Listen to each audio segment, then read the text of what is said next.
I think about talking about God and morality is kind of a fairly simple thing to talk about. And when I mean fairly simple thing to talk about, I mean the idea that whether one can determine something's or moral or not under a framework that God is good, or the established order of that God is good in a sense, and God created this moral standard.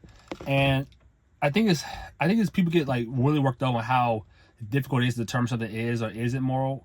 Now, again, this kind of goes in terms of whether you think there is a God and think God is good, establish this whole this objective morality in a sense, and even using the term objective morality, I mean the idea that moral standards are above humans, the size, all that stuff.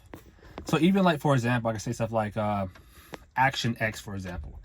If I say action X is, or if I try to determine if action X is moral or not, even when, like, let's say, if I establish the idea that God is good, the whole idea of God is good and create everything, all the universe, all that stuff, that if he determines action X is good, I mean, therefore it will be good according to that standard, in a sense.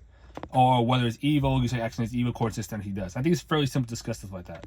And then, again, I think the best way, if you want to criticize that position, it would be to, like, an internal critique of that position of that God, or an internal critique of that justification, that position, that, well, is that God consistent in that, or, well, I say if that God consistent in that, if the person holding the view that God is consistent in the view.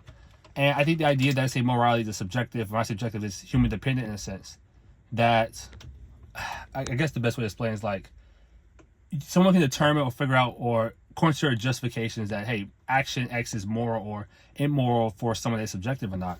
But it's like determine if that idea or that framework involves morality to be subjective, it's still an opinion at the end of the day. Oh, dang, I got spit come out crazy.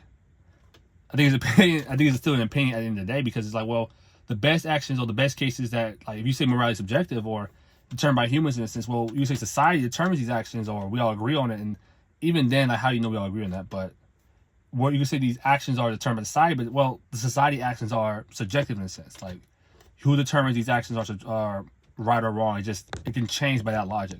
And I think the simplest way to talk about morality in a sense is, well, what framework is someone discussing over? Like I said, if I say God is this and God is good and he establishes moral, I say, well, action X is moral because it's the standard that God established, blah, blah, blah. And I think there's really nothing to discuss about that, whether this action is a moral or an immoral according to that framework. Or whether someone says that, oh, if morality is subjective, but I think this action is immoral no matter what, I say, well, the best I guess I can get from that is, well, it's just an opinion based at the end of the day. Yeah, I think the whole idea of the conversation gets a little muddy, and this, I think a lot of conversations go into like determining the definition of words. I think a lot of people kind of misinterpret that stuff, but I think that's a huge thing to determine what are the framework, just or how we define such things and such. But yeah, so I got cool.